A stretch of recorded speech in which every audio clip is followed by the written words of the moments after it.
Katarina Szulc, Shawn Ryan, welcome to the show. thank you for having me. Man, you are getting some like amazing content down there with the cartels and reporting on all that stuff. So I can't remember how I found you. I think it was my producer Jeremy. I'm curious to know what it was that sparked your guys' interest. Yeah, I think my producer found you, and so anyways, we've been tracking you probably for 6 months maybe. Wow. But love your work. Thank you. How do you get, before we get into the interview, how do you get that much access? Everyone, this is my most asked question, and there are a few things that I can attribute it to. First, I nerd out about this. I've always been interested since a kid, and we'll get into that. In organized crime and international conflict.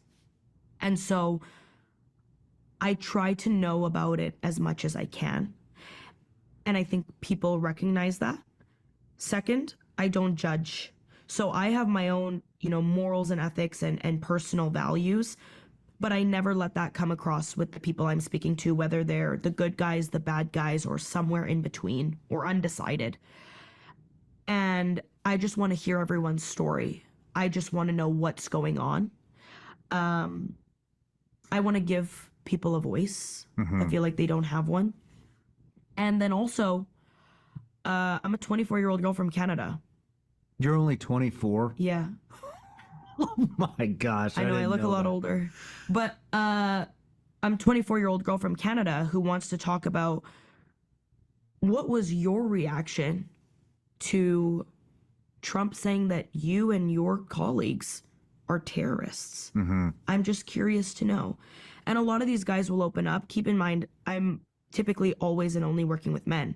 So organized crime is dominated by men. And so when I go in, it's very unalarming. I mean, I don't give off the vibe that I'm going to kill you or rat on you or have some sort of hidden agenda. I just like to hear the stories. I'm genuinely interested, and I like to tell them in the most unbiased way possible, the most honest way. And so that has allowed me to gain the trust of a lot of people who have a lot of high-level information and are willing to share it with me. And I've put my work in for that, because I've spoken to quite a few people over the course of my career who took a risk in sharing information with me, reaching out to me or speaking to me or meeting with me. And I never have ever let their identities been known or given that information to someone who could put their situation at risk. So that's how I think I get access. And I'm a pusher. I attack. I mean, where did you start though? I mean, why do you think they give you access? There's a lot of people that'll go down there and listen to what they have to say. And plus, all those journalists are getting killed down there. I don't know if they're still getting killed, but a couple of years ago, they were murdering journalists left and right. Mexico actually is like one of the top countries for the most murdered journalists and female journalists. There you go. Just check the box. Yeah. Why me? I mean, I push for it. I'm like, let me talk to you. And if they say no, I go and ask someone else, or I ask differently. I don't really take no for an answer, and I convince them why I'm the right person that they can share this information with or take me along, whether that's law enforcement or it's organized crime people. Why do you think they want to get any of the information out to begin with?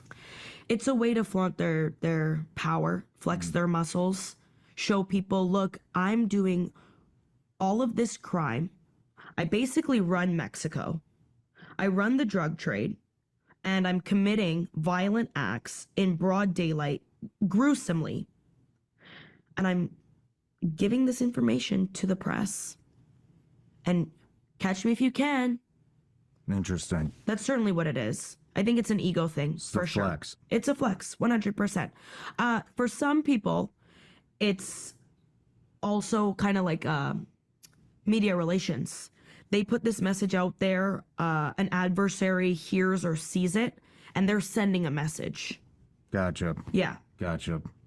Well, let's get into the interview. Here we go. So, Katarina Szulc, a fearless investigative journalist who's gone where few dare, diving headfirst into the heart of Mexico's cartel strongholds like Sinaloa and Jalisco to expose the brutal reality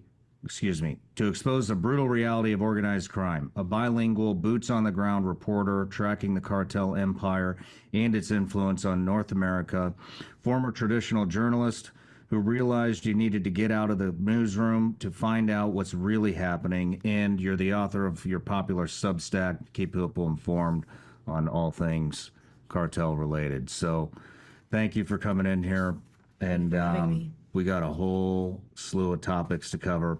But you had mentioned something. You'd mentioned you went down. I don't know if it was really happened, but you said you went down to the cartels, some of the cartel members, and asked what they thought about Trump labeling them terrorist organizations. What was their response to that? Yeah, so I went to a border region where some members of organized crime spoke with me, and they're responsible for a significant amount of the trafficking and human smuggling operations. And this was right after Trump had officially declared them FTOs, because there was a lot of rhetoric around this previously, and even Texas Governor Greg Abbott had previously declared them FTOs. But now this was real, and this, I had assumed, was going to invoke a lot of fear, especially when it came to the financial pipelines, because that's what this act really attacks, is the cartel's finances. And that's so much worse than putting a bounty on their family members or stopping the flow of drugs. Like, for them, it's the money, freezing financial assets, shutting down their shell companies, whatever it is. And so I wanted to know, because we were seeing so many headlines of how crazy this is and politicians reacting. Okay, but the guys who are really going to face the brunt of this, what's going on? And so I asked them, what do you think about Trump calling you and the people you work with and your networks terrorists? And how is this going to impact you? And it's so funny, because I had anticipated this reaction, but I didn't think that actually was, we don't care. We're just going to wait 4 years. It's not that deep. Wow. We're not going to fight them on it. We'll give them what they want to see. And we are not terrorists, because there is a demand for our product. There are drug addicts all across the United States who want what we have to sell. How are we terrorizing them? We're not, literally, they're telling me, like, we're not like ISIS or the Taliban bombing innocent people. We just supply a product that there is a demand for. And if this designation means that we have to hold off for a little while in order to protect our networks, that's exactly what we will do. Interesting. So what do you think? What is the plan then? Are they gonna stop? That's kind of what's been happening across the border. I mean, fentanyl numbers have been going down, but I don't think that's the plan. The plan is to move operations, and I've been reporting on this extensively. It's all happening in Canada now. No one else is clocking it, and it's so obvious. It started during Trump's first administration, when he first started cracking down on the southern border. Cartels knew they could go into Canada, and they didn't need a visa like they needed to get into the U.S. It was just a regular tourist visa. They didn't need to apply for anything or pay for anything.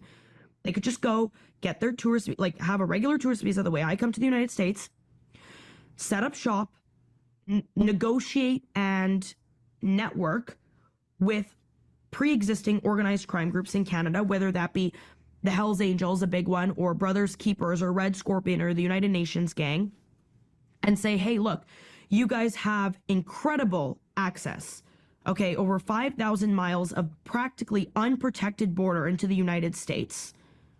We can produce this product here and traffic it. Not to mention, a lot of these pre-existing gangs have large Asian populations. And what do we have in Vancouver? The Port of Vancouver. And where are the fentanyl precursors coming in? From China. So you move these precursors, the movement is now no longer coming into Mexico. It's coming into Canada. You set up shop, you increase profit. You tell all these guys that are already there, hey, look, if you let us, Sinaloa or Jalisco, in to work with you guys, we're going to quadruple profits. So wait, you're saying that no more, are you saying in addition to Mexico produce fentanyl, or it's all moved to Canada? I think the majority is moved to Canada. The majority of it's moved to Canada? Yes. I am 99% sure about that, because you can never be 100% sure, but I am so sure about that. Last summer, I wanted to crack down on this story because I had an individual reach out to me who was an operative for the Sinaloa cartel working in Canada, running these labs. Mm-hmm. And he showed me the labs that the Sinaloa cartel is operating with. Physically? Yeah. Where are they putting them? They're putting them in suburban sort of, so they're particularly in the West Coast, in BC and in Alberta, which is like a prairie province. And so there's a lot of farmland and it's residential. And prior to this, it was meth labs that they had running out there. And there would always be like a random meth lab explosion in Abbotsford or, this is like a smaller city. And then these turned into fentanyl labs that were completely under the radar because we also didn't have Canadian law enforcement like patrolling these areas to an extent that they would patrol like a large city like Vancouver or Toronto. So you're bringing in precursors from the Port of Vancouver easily because less than 1% of cargo that comes into the Port of Vancouver is actually inspected by authorities. Or less than how much? Less than 1%. Less than 1%? That is an official number, yes. So the majority of the cargo that's coming into the Port of Vancouver is unmonitored. And you have longshoremen that are on organized crime payroll or turning a blind eye. These precursors are being brought to labs throughout the Lower Mainland, and they are producing fentanyl there. And it started off as distributing this product throughout Canada because just like the United States, there has been this insatiable appetite for fentanyl in Canada. Mm-hmm. During the pandemic, more people at one point were dying of fentanyl overdose deaths than from COVID. So that was a major health crisis. Mm-hmm.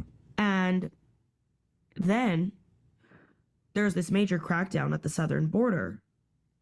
You already have cartel operatives established in the north. You have over 5,000 miles of practically unprotected border. It's Greenland, and you can fly across, you can drive your boat across, you can drive your dirt bike across. And that just left it as open field for these members of organized crime to start to bring their operations to the next level by trafficking everything into the United States. And it's important to keep in mind that Canadian law enforcement knows this is happening, very aware, has been aware since around 2017. Oh, this has been happening since 2017. It's been happening, since Trump's first, so 2016. Wow. This has been, I would say for the past 10 years exactly, is when cartel operatives from Mexico started to move operations into Canada. And law enforcement knows this is happening, but Canadian law enforcement does not have the resources to crack down on this. How many precursors are there? Do you know? No, I don't know how to make fentanyl. But it's fairly simple. How big are these labs? I mean, when you say a meth lab, that's usually what, like a trailer out in the middle of a field? Yeah, a lot of these are just small, like single occupancy homes. Okay. That are a farmhouse. Yes, exactly. Some of them are buying the farmland. Yeah, or they're renting it from. So, a lot of the farmland is owned by certain families, and they will rent out these plots of land or whatever little house is already on this land. A way that the Canadian authorities crack down on members of organized crime is not through directly charging them with producing or conspiracy to traffic. They will crack down on their ownership of a home. And then they no longer have a place to run operations. So that home gets taken away. It's that particular real estate is under investigation, along with the people, but it operates a little bit differently, and it hinders the way that they're able to work. But mentioning the law enforcement is, even though they know that this is going on, the resources just are not there. And I have a really good source who is with the RCMP, that's Canada's National Police Force, and he specializes in organized crime. And we talk about that 1% of fentanyl number very frequently because he says neither my colleagues nor myself believe that number, because we have seen so many operations go under the radar, especially when they're working undercover. And I said, well, why isn't there a crackdown then? Why aren't they stopping it? And why is the Canadian government only implementing a fentanyl czar when Trump is telling them to crack down, not when thousands of people are dying on a monthly basis from fentanyl use? And he explicitly tells me it's because they just don't have the means to do it. They haven't even been able to crack down on local gangland. How are they now supposed to focus on transnational crime organizations? The head of RCMP was asked just recently, how many organized crime groups, individual organized crime groups, do you think are operating in Canada right now? And he responds, it's on video, I don't have a number off the top of my head. I think 4,000. And so the question is clarified. There are 4,000 organized crime groups operating in Canada with their own individual leadership and networks. And the head of the RCMP said, yes, I would say so, around 4,000. Join me for our first ever live stream. 168 individual organized crime groups. That's according to CSIS, Canadian version of CIA. So imagine if you have this disconnect where our national police force is just pulling out a random number. How are you even supposed to crack down on these people and these groups? But yes, it's mostly Sinaloa and CJ&G that are in Canada. I would say now it's likely probably just CJ&G, simply due to the fact that Sinaloa does not have the power or the numbers to maintain their stronghold, and they've entered into an alliance with New Generation Cartel. Interesting. They made an alliance with them. I think it's a proxy alliance. The Chapitos were pretty obviously losing the fight in this faction war that's been going on in the Sinaloa cartel since El Mayo was brought to the United States. And so I think CJ&G saw this as an opportunity to say, we will back you up, but we gain control over everything. And they are the first cartel in history to have control over every single Mexican state. Interesting. You know, back to, my head's jumping around a lot. Sorry, I do that too. Back to declaring them terrorist organizations, and they're saying, I mean, I totally understand what they're saying. You know, well, we'll just wait 4 years and everything will be finished. But I mean, there's another aspect too. There's always a potential that we send in SOCOM and JSOC units. I mean, do they have any fear of that? I asked them about that, and they said that if American Special Forces lay their feet on Mexican soil, they will fight till the death because they will have nothing to lose. They will put up a fight. Will they win that fight? No. But they won't go down without a fight because that's all they have. And so if their entire livelihood and their entire business is being attacked, especially by U.S. uniform operators who have every means to just completely squash it, they won't go down like a bitch. I mean, down to what level though?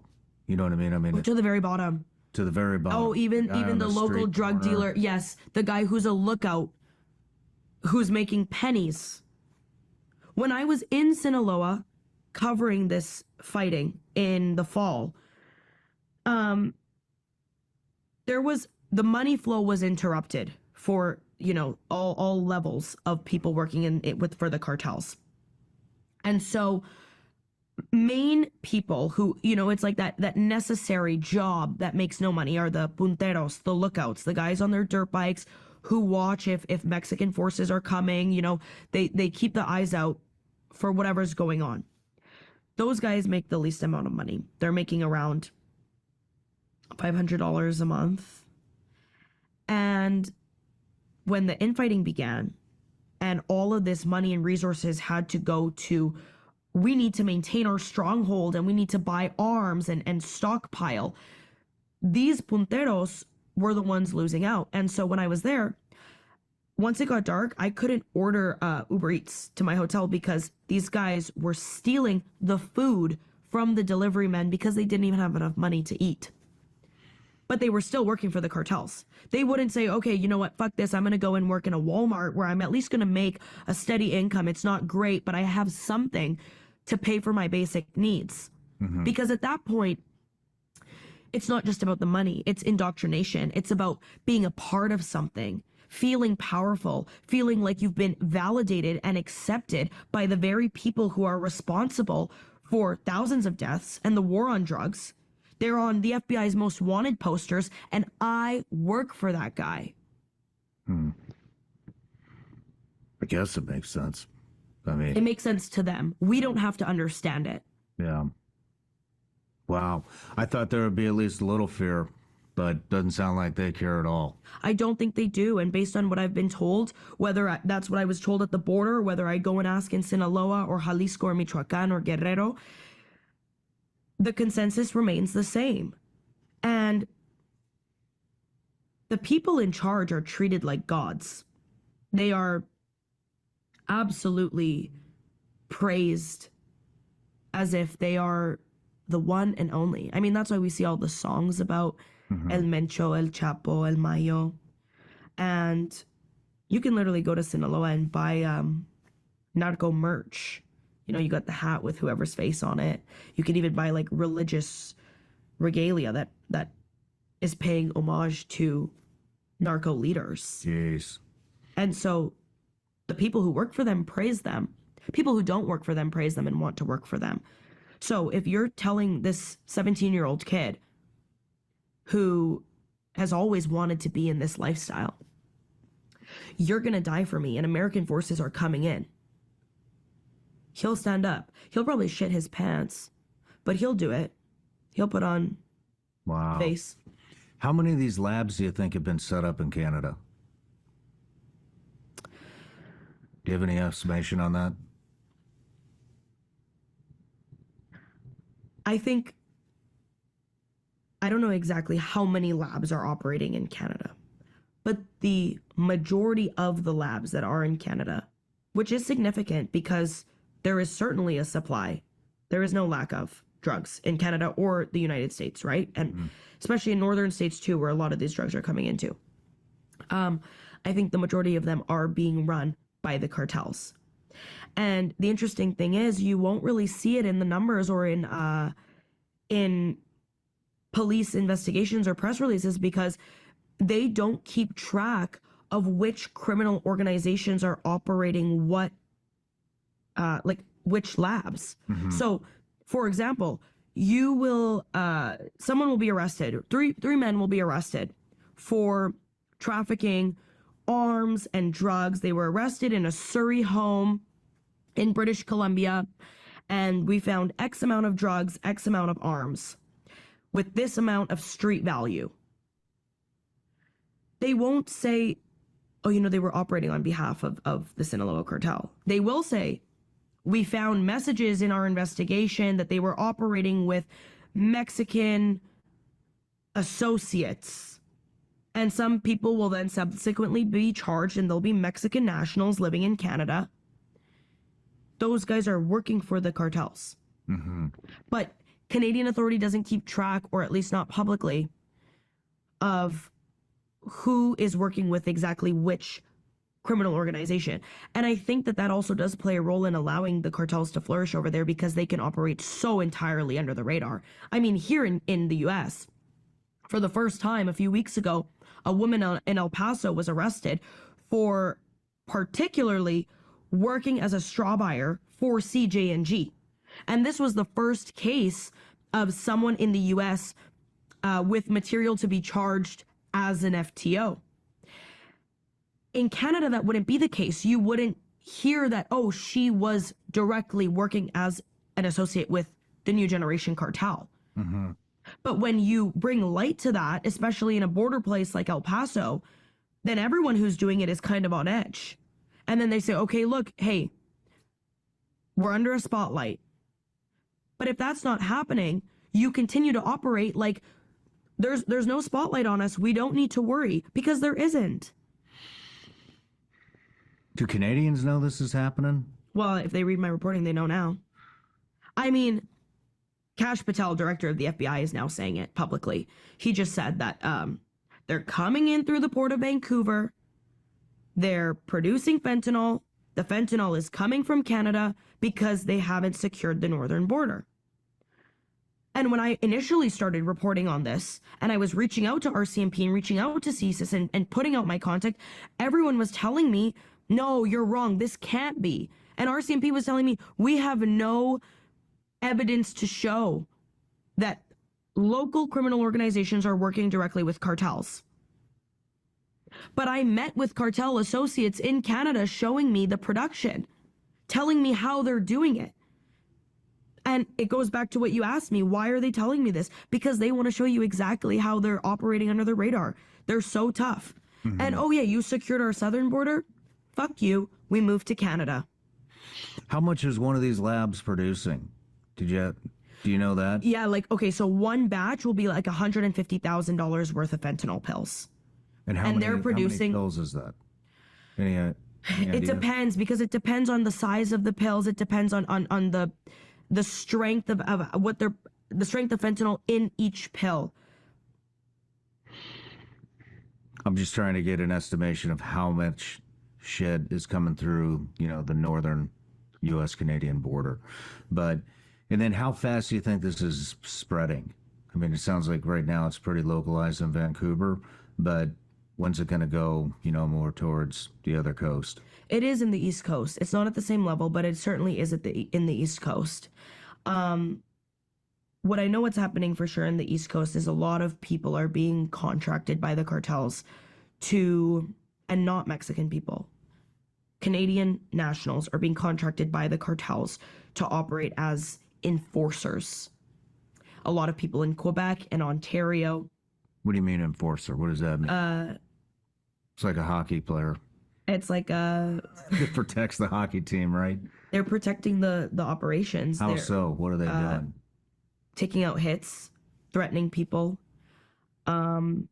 ensuring that the right individuals are being paid off, whether that be enforcement at the border so that guns can get across into Canada from the US, or fentanyl can go the other way.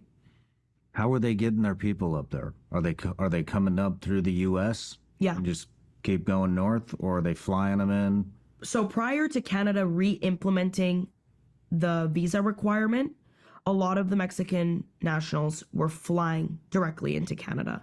They completely would bypass the US. It was much easier that way because they wouldn't need a visa. Mm-hmm. Now it's a little bit different. Now some of the operatives who were already based in the US are moving into Canada. Okay. Yeah.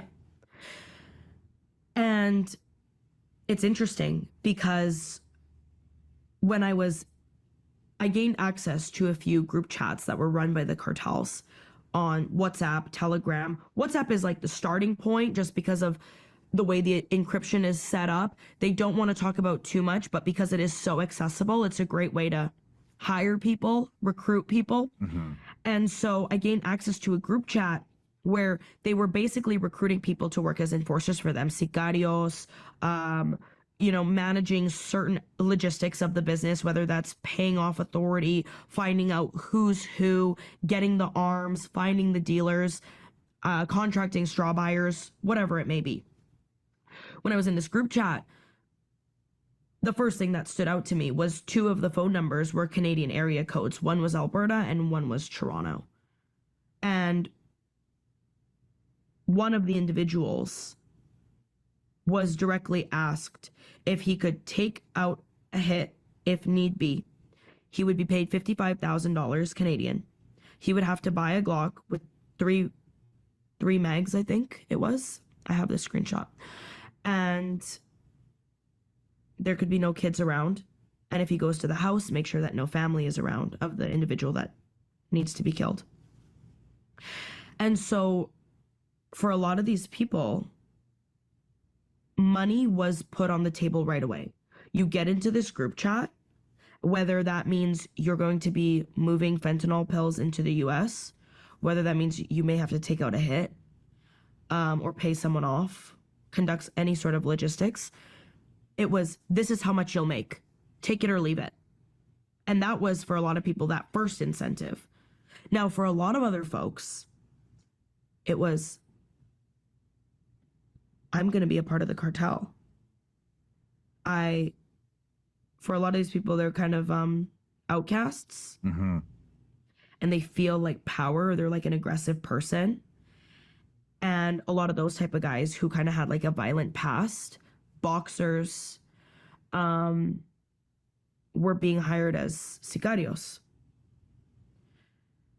And the way they would be recruited into these group chats was either through social media. So a lot of fake postings or postings on Facebook or TikTok that would allude to what they could become a part of, but also just through knowing someone. Word of mouth. Interesting. Hey, my niece is dating this guy. He's been here from Mexico for around 6 years. He's making a ton of money. I know you're strapped for cash. Would you, if you get a package and you just have to drive it across the border, go to the Sears or Walmart parking lot, someone's going to pick it up, don't look inside, and you're going to get paid $70,000. Just go and come back. People will do it. Damn. And Canada's not doing, you actually, on the outline, I saw that they are also recruiting from the Balkans. Yeah. Did I see that? Yeah. Balkan states, like Armenian guys too. A lot of ex-gang members from over there. And in Australia too. I mean, at this They're point, recruiting from Australia? yeah. Really? Yeah. Australia, England, like, it seems like there's like this thing with the Commonwealth places is like, Why are they going to the, I mean, why are they, it sounds like there's no shortage of people that want to join the cartels. there isn't. And that's what, So why are they recruiting out of the Balkans? because they need an international stronghold. And so when you have people who don't look like you, don't talk like you, and come from different training backgrounds, they can fly under the radar a lot better. And they have access to different areas that certain Mexican operatives do not. So, say for example, not that long ago, there was a blatant daylight shooting in Vancouver. A guy was killed, and he was shot by a Canadian man from Quebec, super French name.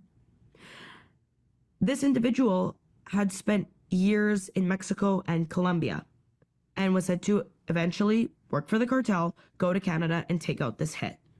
Now, how much better is it that you have a Canadian national taking out a hit? He knows where to go. He knows how law enforcement operates. He's from this place. He has access. The chances that there's going to be a fuck up are a lot less. And also, if you know that Canadian law enforcement is not directly attacking the cartels when an associate who's not Mexican is operating for them, of course, you're going to have a foreign person, a Canadian or an Australian or someone from England, take out the hit or commit the crime. Yeah, are they trying to spread into Europe and Armenia and Australia as well? I mean, could that be another reason? Yeah. Is they're making connections? Yeah, and there are already Interpol reports of particularly CG&G having activity, having strongholds in Australia, in Western Europe, um, in Kenya. There was people think I'm crazy when I talk about this, but they found a CG&G linked lab in Kenya, in Africa, Wow. What the hell are they doing over there? producing and trafficking. It's an international operation. And to me, it makes sense that they are moving everywhere. Because it's like what I said, the catch me if you can. Yeah, I mean, it makes sense to me with I mean, I guess it would, in Kenya, I mean, I don't know how many people would be able to afford fentanyl, but But it's not about domestic distribution. It's about that production there and being so far removed from where the Hawkeye view is, which is Canada, US, and Mexico, and being able to move the product outwards from there. the other thing is, I mean, I'm not saying you're wrong by any means. It's okay, you To can. me, it doesn't make sense why they would pay a Canadian 55,000 Canadian dollars to put a hit out to assassinate somebody or fly somebody in from the Balkans or Australia, when we do know they don't give a shit about their people dying. I mean, we've seen that for years. They give them 5 minutes of training and send them off to their war. Yeah. But and so it's not very cost effective for them to have to pay that price when they can just send somebody from a little pueblo that has nothing into Canada, U.S., anywhere they want. It's certainly not cost effective, but I think logistically it works for them. You have a Canadian who's willing to commit these crimes for you on their soil. Mm-hmm. You completely avoid detection of Yeah, I that guess it being would the keep their cartel. footprint down It does. until those people get interrogated, and I mean, And they say they've been working Does for the make cartels. sense. And then in the RCMP information, they're saying, well, yeah, this person had connections with Mexican criminals. mm-hmm. But Canadian authorities isn't going after those criminals who put out the hit. And is there anything that Canada has been doing to combat this at all, or they're just trying to sweep it under the rug? I think they're sweeping it under the rug. I think since Trump tried to say, we got to crack down on the northern border, and Kash Patel has been putting a lot of pressure, they've been doing these sort of public things like, the appointing a fentanyl czar, amping up the amount of border patrol at the northern border. But in terms of really getting to the root of the problem, it's being swept under the rug. And a lot of folks that I've spoken to in Canadian law enforcement agree with that notion. Interesting. And if I speak to any of my sources that are, part of associates with the cartel operating in Canada, they feel like it's business as usual. Are they infiltrating? I mean, how big are they getting into Canada? I mean, like in the U.S., we know they're starting to get involved in politics, local police departments. A lot of them are joining the military to get the training and then get out. I don't think that's happening yet, and because I don't think it's necessary. I think that the way that they've set up shop is working for them, and they're not going to fix something that isn't broken and risk losing what they have. Okay. And it's also important to keep in mind that there is evidence, and there's all these reports that come out from CSIS about Chinese intervention in Canadian politics and elections. And if the Mexican cartels are already directly working with the Chinese, there's no need for them to go above them and try to get involved with Canadian politics. That's being done for them. Interesting. All right, let's take a quick break. When we come back, I want to talk about some of the other businesses that the cartels are starting to set up outside of fentanyl. But last I heard, they were getting into the avocado trade. Yes. What else are they diving into? Okay, crude oil, avocado, and agriculture is the biggest ones. So, after human smuggling and drug trafficking, the second most profitable form of revenue for the cartels is huachicol, the crude oil theft. This has been going on for forever, and we have seen a lot of mass tragedies due to this, even though it's not, a illicit substance like fentanyl. The way they tap into these pipelines in a lot of unsecured areas in smaller towns where these pipelines run through, if they tap into it wrong, or if they do it time and time again, it leads to a mass explosion. And these headline in Mexico all the time and have been for decades. Now, what's happening now is actually just a few weeks ago, 3 CJ&G operatives were sanctioned by the U.S. for trafficking stolen crude oil from Mexico into the U.S., and certain smaller American oil companies were buying this oil, and they were bringing it into the U.S. labeled as waste oil. So it was going completely undetected. A lot of it was going into the port of Brownsville in Texas. And this for them is a $1 billion business. Waste oil? Yeah, what the hell is waste oil? They were calling it waste oil. So the U.S. is just letting people import waste oil to dump here? Apparently, because they were bringing this in trucks, and it was being taken to smaller refineries where then it was known that it was not waste oil. It was actually raw crude oil. And that was giving them around $3 billion a year at one point. How much money are they making off of this? Like billions of dollars, like Billions? $3 billion a year. $3 billion. There's like 17,000 like tankers worth of oil that are being stolen per day in Mexico. Are you serious? Yeah. 17,000 tankers a day? That's what Pemex numbers show, which is the Mexican oil company. It has a monopoly, Pemex. Wow. Do you think they'll just try to take control of the pipeline itself? They do. That's exactly what they do. And a lot of National Guard and local police are on the cartel payroll so that they can go and tap into these pipelines and no one's going to say anything. Actually, talking about actually like tapping into the pipeline? Yes. Or I'm talking about just taking control of the entire pipeline and piping it to okay. Probably not. Okay. That's a whole, I mean, it could be happening, but I haven't done any reporting on that. I mean, from what I know and what I've seen is them physically going and tapping into the pipeline and stealing it and putting it into the tanker and driving that across. And just a few days ago, 11 members of the National Guard were arrested because they were caught red-handed at a pipeline stealing the oil.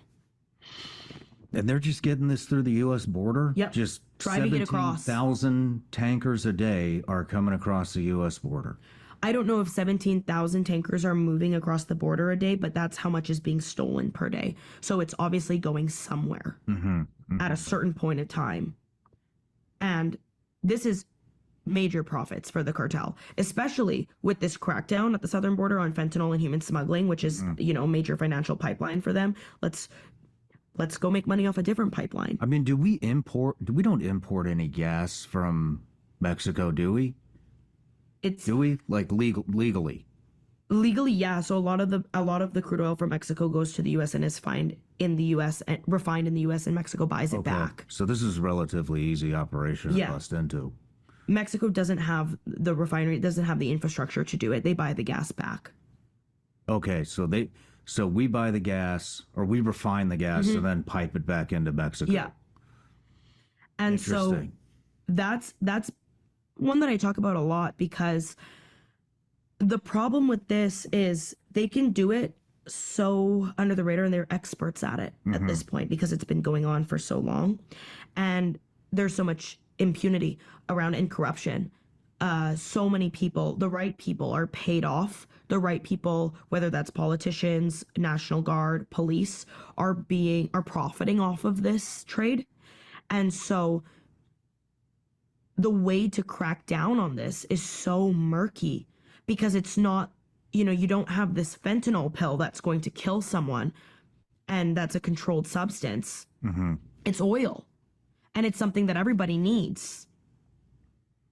And if the way to get this oil is by going into these undetected regions where it's just a small town and law enforcement knows what's going on, it's very easy to access for them. Do you think that this will? I mean, oil and gas is a big business. Exactly. And some of the most powerful people in the world are in the most powerful people in the world are in, oil and gas. And so I guess what I'm asking is, I mean, do your sources believe that the oil and gas sector of their cartel business will overtake fentanyl and drug trafficking?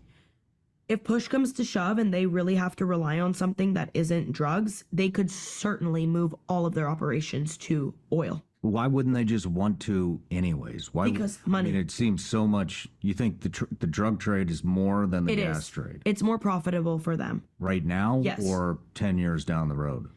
I don't know. It's very hard to say, and it depends where and how they want to distribute their resources. If they want to fully focus on that, they could make it their number one earner. I mean, because the only reason I'm asking is from an American aspect. I mean, that doesn't really affect us. That affects Mexican oil and people. gas industry in Mexico. Exactly. That only enhances U.S. refining. Which is why I thought it was interesting when these 3 CJNG members were sanctioned for importing this stolen crude oil. None of the U.S. refineries faced any sanctions or legal action. Yeah. And of course, investigators certainly knew or know which refineries and companies were buying this stolen oil. But nothing happened there on that front. Why? Because this is not killing Americans. Mm-hmm. It's legitimately just not our problem. No. That's the Mexican government can take care of that. Exactly. It's not like the drugs. What else are they diving into? Agriculture. Agriculture has been huge, and more than ever before. I mean, the 3 major points of agriculture where all avocados that you guys eat here and limes that you guys use is coming from Michoacan, Jalisco, Nayarit. And those are CJNG strongholds. So what's been happening for the longest time, and particularly now as they're trying to diversify their revenue streams, cartel operatives are going in to these ranches, these orchards, and telling the farmers who have had these orchards in their families for generations, because I don't know if you know, but raising one avocado tree, if it's successful, which is also just difficult within itself, can take up to 15 years. So this takes a lot of dedication to be an avocado farmer. And it's a very profitable fruit. They call it green gold for something. And cartels are going in. Armed men will show up and say, listen, you're either going to pay me X percentage of whatever you're profiting off of your avocado exports, or this becomes ours. And a lot of these farmers, they're doing well for themselves, in terms of earning potential in Mexico generally, right? They're making an honest income. They're working their asses off. The whole family is part of this business. They're employing people from their town. And they're making good money to support themselves. So then you have our men come in and say, either get out or pay me an amount that they typically cannot afford, because it's not that much money. And you're saying, now, give me 80% of your earnings. How are you supposed to maintain your orchards if you're losing more than half of your income to organized crime? So a lot of these people have to abandon their farms. Mm-hmm. Hundreds of avocado orchards, particularly in Michoacan, have been abandoned by their rightful owner, and cartels are now working those orchards. Or the very people who own these places are now being employed by the cartel to go and farm the land, work the land. And there are certain produce companies in the U.S. who are knowingly, some not knowingly, but others knowingly, purchasing avocados from cartel-run avocado orchards in Mexico. And I reached out to these. I actually had a really significant produce person, someone who worked for the U.S. government as an inspector before. So the U.S. sends inspectors to these regions to make sure, you know, for pesticide control, pest control, whatever the case may be, and even for ethics. So is organized crime operating here? And I got in contact with someone who did this job. And I got a list of produce company names that were knowingly importing avocados and limes from farms that are now run by the cartels blatantly. And when I reached out to them and said, you know, what is your guys' due process to ensure that you aren't supporting organized crime? No comment. We don't talk about this. Of course you won't. But wouldn't you want to clear your name? Wouldn't you want to show to the American avocado consumer that those avocados aren't blood fruit? Yeah, I mean, it sounds, what you're describing sounds really very similar to the diamond trade. Of course. But, I mean, with that being said, it's. I mean, how many legitimate avocado farms are there left in Mexico? The only reason I'm asking is Luis Chaparro. I've had him on several times here, and he talked about the avocado trade with the cartels and how Super Bowl season they'll create a shortage to spike the prices and all that kind of stuff. But I mean, do these U.S. based fruit companies, do they even have anywhere else to buy this stuff from, or is it just cartels? At this point, it's likely just cartels. And the cartels manipulated that because it got to a point when the U.S. agricultural inspectors were going to Mexico to inspect these farms, then they were being threatened. And so then the U.S. stopped sending inspectors to these regions, which meant it was a free-for-all for the cartels to take over every single orchard that existed there. Mm-hmm. Well, I mean, an inspector isn't going to stop that. No. But no, that's not even his job. That's not their job. So is the Mexican government doing anything about this? Nothing at all? Okay, they sent in when this a bunch of farmers banded together, because they will do that. You know, they're tough, they're hardworking, and they banded together and said, we can't take this anymore. The cartels are taking over our livelihoods, are taking over our businesses. So Mexican government sent in a couple thousand troops to these regions to try and protect them. But those very troops were getting paid off by the cartel too. They were also being threatened. Mm-hmm. There were shootouts at these farms. Mm-hmm. And typically when that happens in Mexico, unfortunately, government backs down. How about the water trade? Yeah, that's another thing, especially in these same regions, because it's very important for farmers, you know, for the irrigation, but also just for the people living in these regions. They've monopolized water. They monopolized Wi-Fi. Wi-Fi. Yeah, they put up their own Wi-Fi wires in certain towns in these regions, so you can only purchase from the cartel provider. No shit. They cut the cords from there's other Wi-Fi providers in Mexico like Izzy, and there's other ones, right? Of legitimate. Mm-hmm. And those wires are being cut. The infrastructure is being destroyed. Cartel puts up their own infrastructure. Now you have to only get your Wi-Fi from us. Wow. So they have communications, they have agriculture, they have oil and gas. I mean, it's every single aspect of basic life, every necessity. I mean, what is their relationship like with the Chinese that are piping in all of the precursors to make fentanyl?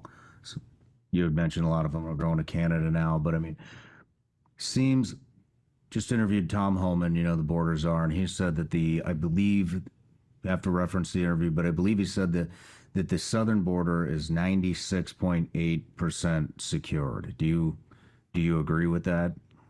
It's a very high number, and I do believe that the southern border is a lot more secured than it was 6 months ago. Certainly.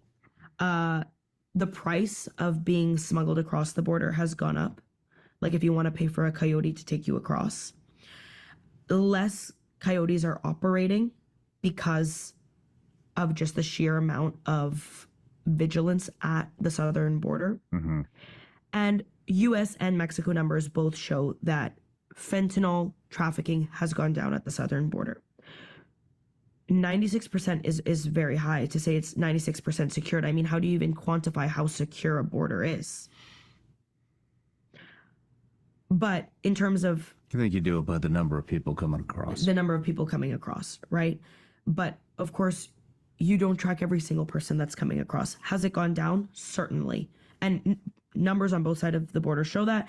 And if you just go to that border, it looks so different than it did 6 months ago. I mean, you have tons of CBP, helicopter patrol constantly. Mexico deployed an additional, I think, 12,000 National Guard to secure their side of the border. And the threat of tariffs and U.S. intervention in Mexico really did push Mexican President Claudia Sheinbaum to act on the southern border, because she didn't want to see a Mexico where there was American intervention. She wanted to maintain autonomy. Fair enough. Why don't you think she wants any intervention? Because she wants Mexico to stay Mexico. She doesn't want to see American forces coming in. She doesn't want Mexican people to feel like their own government can't deal with it by themselves. And don't they already feel like that? 100%. But you can't admit a loss.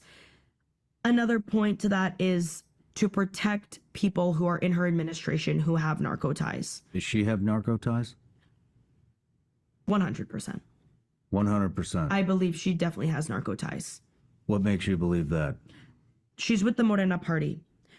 So many political figures in this party have now, just recently, been sanctioned by the U.S., had their visas revoked by the U.S., have been tied to shell companies in the U.S. that are cleaning money for the cartels. Mm-hmm. This was the most violent Mexican election in the history of Mexican elections.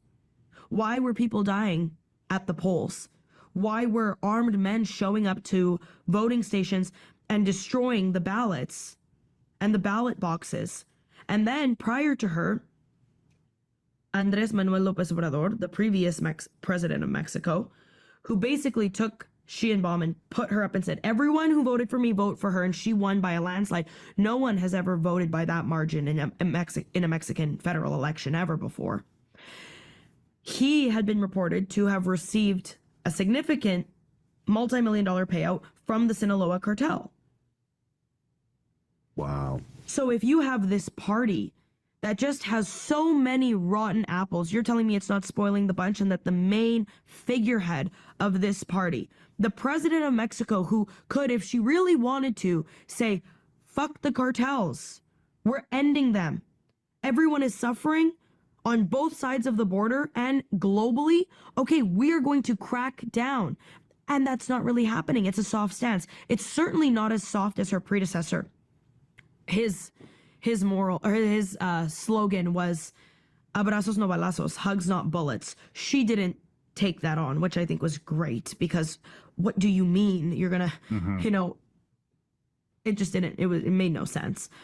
But do I think she has narco ties? Yeah, and people come for me a lot when I say that, because they say, oh, like, you're just shitting on a president who cares about the Mexican people. I think if she really cared about the Mexican people, the cartel crackdown would be to the next level. I think if she really cared about the Mexican people, it would be a positive to get the U.S. in there to help solve this problem. And then the U.S. has this watch list of narco politicians. A source from your government actually gave me a few names. I published that list, and then exactly a month later, one of the people that I had on that list, which was the governor of Baja California, Marina del Pilar, her U.S. tourist visa and her husband's were revoked. And there was no reason given as to why, but there's certainly an investigation going. She's also part of the Morena party. And then the governor of Sinaloa, Rubén Rocha Moya, who, a lot of people who seek the truth have beef with him, because he has been a part of a lot of shady dealings. And how is your state going to erupt into this war zone where the cartels basically control every aspect of politics, law enforcement, and daily life for the citizens? And you're sitting high and mighty as if nothing is happening. Everything is okay. and the U.S. names him. And the president of Mexico goes up in public in her morning press conferences and defends him. Says, no. He's doing his job. And honestly. Wow. And look, people can say all they want. Well, maybe she doesn't directly have ties with narcos. Okay, but if she's defending the very people who are under her administration, does that not make you just as guilty? I mean, tell me about your integrity and your responsibility to protect the citizens of the country and ensure that they have a solid quality of life while protecting the very people who are ruining that.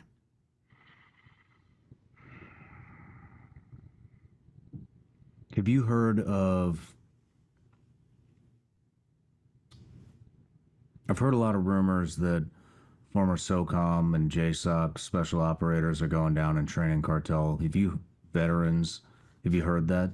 Like, not part of the Green Beret program, because there is a program. The U.S. does train Mexican military, and then they kind of form their own. Yeah, no, I'm talking about guys that have separated from the military that are going down there and directly training cartels.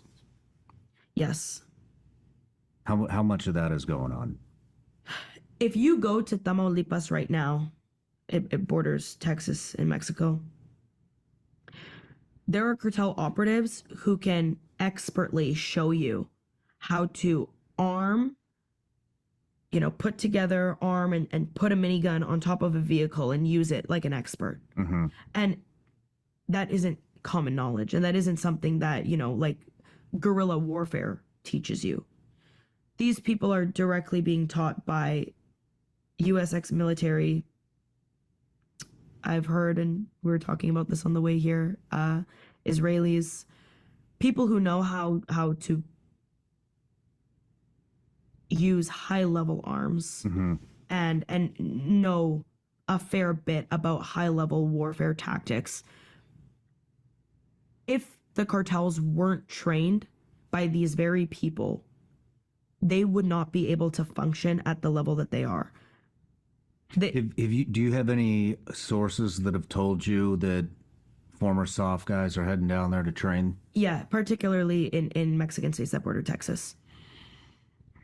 There are cartel operatives in Tamaulipas who will blatantly say, the gringo taught us this. Or do it the way the gringos do it. Well, that's terrifying. And that has to do not only like with the miniguns, but the IEDs that they have. Their IEDs now are just next level. Drone operations. They're using drones that now, initially, they were attaching bombs, IEDs to the drones, flying them in, and then the whole contraption would blow up. Now they're doing it in a way where the drone goes in, it drops the IED, and then the drone goes back out, and they're saving a lot of technology by doing this, right? And it's making it, it's fast tracking the operation. They were taught by Americans. They were taught by Americans how to do that too. Yeah. And with the anti-drone technology.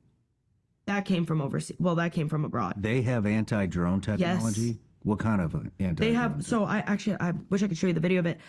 They have like the big drone blockers. So if there is a drone flying in the area, they can completely disable that drone and make it, have it cease to function. Wow. What other kind of tech are that? That's where I wanted to lead into. Okay. That, warfare is changing at a astronomical pace. They're at a point in their warfare where they've never had this level of access before and expertise. They have technology that you would never have imagined cartels to have. I mean, with the amount of money and access they have to certain people and expertise, certainly they can do this. They can learn how to operate anti-drone technology, how to use drones multiple times and drop IEDs, how to set up a minigun. But they're also, they're using technology that it's not typical warfare technology. So even in certain regions, they have like cell phone blockers, but just set up throughout the town too. So you walk in and all of a sudden either your phone doesn't work or it's immediately tapped. Even the way they're putting Pegasus on people's phones. They're putting Pegasus on people's phones? Oh, Mexico, and particularly Mexican journalists, it's like you are the #1 victim of having Pegasus on your phone. No kidding. Yeah. They got Pegasus from Israel. You want to talk about Pegasus real quick? Yeah, we can talk about, Pegasus. It's